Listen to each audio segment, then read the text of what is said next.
Welcome back. It's now time for Midday Sports. As the aftermath of Hurricane Melissa unfolds, images of the devastating impacts of one of the strongest storms ever recorded now puts into question the resumption of sports, especially in the western end of the island. Images of the Montego Bay Sports Complex in Catherine Hall shows the entire field and track, as well as surrounding areas, still flooded and covered in silt and debris. Several sections of the Herbert Morrison Technical High School in St. James also lost its roof. So too for the Manning School in Westmoreland. Images emerged on Tuesday of the St. Elizabeth Technical High School, which lost its roof, along with Edwin Allen High. With cell reception down in western parishes, President of ISA and Principal of STETS Keith Wellington could not be reached. Calls to Chairman of Montego Bay United Yoni Epstein went straight to voicemail.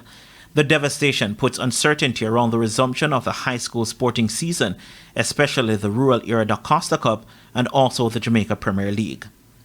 Reggae Girlz head coach Hubert Busby Jr. believes his team was wasteful in attack despite recording a 4-1 win over Trinidad and Tobago in their friendly international on Tuesday night at the Ato Bolden Stadium. 2 goals from Jody Brown on either side of the half and the made international goals from Natasha Thomas and Tiana Harris gave the Jamaicans the win.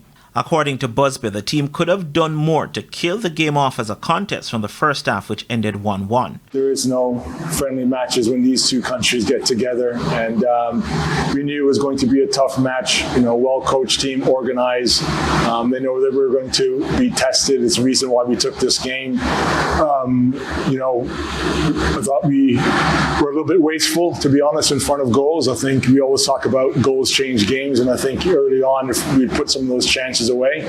But with that said, they responded really well, made a couple adjustments at halftime, spoke about things we needed to improve on, and then credit to the players who went out there and executed accordingly.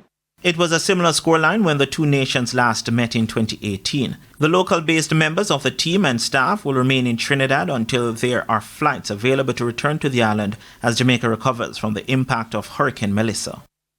Finally, the West Indies have taken an unbeatable 2-0 lead in their 3-match T20 International Series against Bangladesh after winning the second match in Chattogram by 14 runs this morning. Deciding to bat first, the Windies, who lost Jamaican Brandon King early for 1, recovered to post 149 for 9. Shea Hope top scored with 55 while Alec Athanaze made 52. The two shared in a 105-run second wicket partnership. Rawson Chase 17 not out and Romario Shepherd 13 were the other batsmen to get to double figures. Player of the game in the first match, Rothman Powell, made only 3. Mustafa Rahman claimed 3 for 21, while Nassam Ahmed and Rishad Hussain had 2 wickets each. Bangladesh in their run chase were restricted to 135 for 8 despite Tanzin Hassan getting 61 from 48 balls.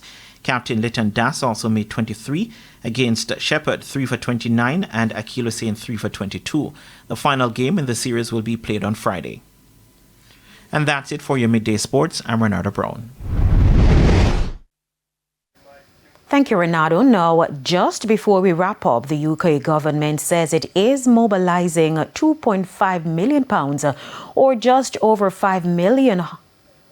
over 500 million Jamaican dollars in emergency humanitarian funding to support the Caribbean region's recovery from the devastation caused by Hurricane Melissa. The funding will support a rapid humanitarian response, including the delivery of emergency supplies such as shelter kits, water filters, and blankets to help prevent injury and disease outbreaks. The UK government says the emergency relief supplies have already been pre-positioned in Antigua to ensure they can be rapidly deployed to where they are needed most.